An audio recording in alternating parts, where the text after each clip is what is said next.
19 वर्षाचा एक तरुण मुलगा आणि त्याचे तरुणींसोबतचे शेकडो अश्लील व्हिडिओ. रोज दिवस उगवतो आणि महाराष्ट्रातलं एक नवं कांड समोर येत आहे. आता प्रकरण समोर आलंय अमरावतीच्या परतवाडा अचलपूरमधून. हो, मुलींचे अश्लील व्हिडिओ शूट करून ते व्हायरल केल्याचं हे गंभीर प्रकरण आहे.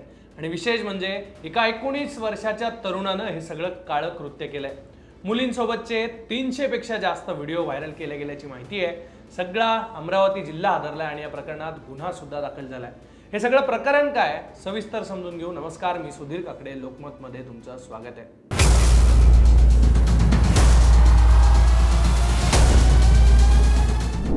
स्क्रीनवर दिसणाऱ्या या फोटोकडे व्यवस्थित पहा. हाच आहे या प्रकरणातला आरोपी अयान अहमद तन्वीर अहमद. परतवाड्यामध्ये याच आरोपीनं अल्पवयीन मुलींचे आक्षेपार्ह फोटो आणि व्हिडिओ सोशल मीडियावर व्हायरल केलेत. पोलिसांनी त्याला ताब्यात घेऊन त्याच्यावर गुन्हा सुद्धा दाखल केलाय. हे प्रकरण नेमकं काय तर हा विषय सुरू झाला 12 एप्रिलला. काही मुलींचे फोटो आणि व्हिडिओ सोशल मीडियावर व्हायरल होत असल्याची माहिती पोलिसांना मिळाली आणि त्यानंतर 13 एप्रिलला दुपारी खासदार भाजपचे नेते अनिल बोंडे हे पोलिसांकडे गेले. त्यांनी तक्रार दाखल केली.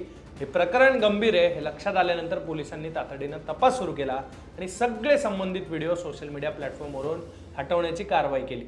पोलिसांना एक लीड सुद्धा मिळाली या तपासात. एका 19 वर्षाच्या तरुणाची नाव होतं अयान अहमद तन्वीर अहमद. यानं ते सगळं केल्याचं पोलिसांना कळलं. त्यानंतर तो स्वतः व्हिडिओमध्ये तरुणींसोबत अश्लील कृत्य करत असल्याचं पोलिसांच्या निदर्शनास आलं.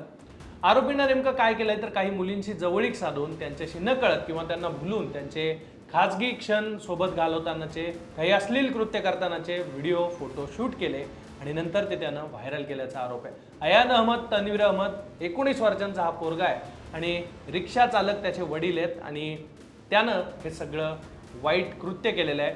त्याच्यावर आता गुन्हा सुद्धा दाखल झालेला आहे. जे व्हिडिओ आपल्याला प्राप्त झालेले आहेत, ज्या स्क्रीनशॉट आणि व्हिडिओ प्राप्त झाले आहेत, तर त्याची आपण आरोपिताकडून ओळख पटवलेली आहे. त्यामध्ये 7 मुली असल्याचं त्यांना सांगितलेलं आहे.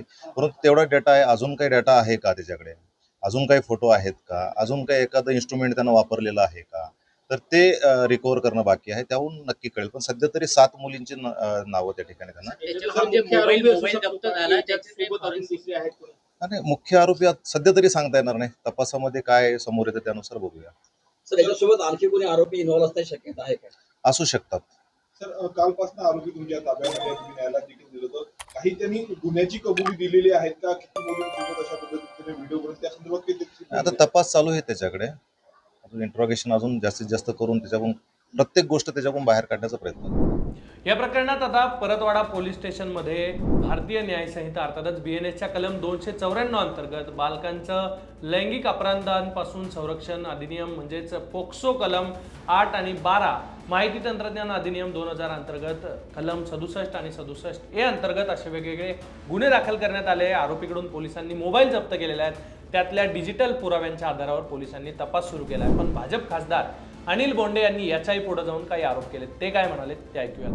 पोलिसांनी ताबडतोब कारवाई केली पाहिजे आणि त्या मोहम्मद अयान, त्याचा बाप, त्याची आई, त्याच्या सगळ्या कुटुंबाला अटक करणं आवश्यक आहे. त्याच्या मित्रांच्या सगट. कारण का व्हिडिओ काढणारा तो एकटाच नाही आहे, त्याला व्हिडिओ काढण्यासाठी मदत करणारे सुद्धा आहेत आणि या संपूर्ण प्रकरणाच्या खोलाशी गेलं पाहिजे. सगळ्यात महत्त्वाचं म्हणजे या प्रकरणात आरोपीला आज न्यायालयात हजर करण्यात आलं होतं. त्यानंतर त्याला 21 एप्रिलपर्यंत पोलीस कोठडी सुनावली गेलेली आहे.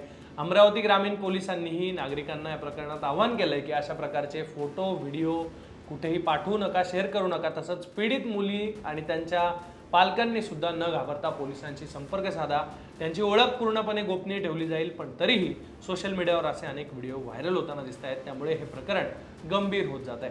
पण आरोपीनं हे व्हिडिओ का व्हायरल केलेत, त्याची मोडस ऑपरेंडी नेमकी काय होती, याचा तपास करणं आता पोलिसांसमोरचं आव्हान असणार आहे. एकीकडे अशोक खरातच्या प्रकरणामुळे महाराष्ट्र आधीच ढवळून निघालेला होता आणि त्यात आता हे प्रकरण समोर आल्यामुळे आणखी चिंता व्यक्त होते.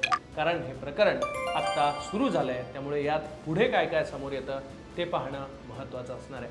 पण या अशा सगळ्या घटनांबद्दल तुम्हाला नेमकं काय वाटतंय त्याबद्दलच्या तुमच्या प्रतिक्रिया तुम्ही कमेंट बॉक्समध्ये नक्की लिहा आणि अशाच घडामोडी जाणून घेण्यासाठी तुम्ही लोकमत पाहता.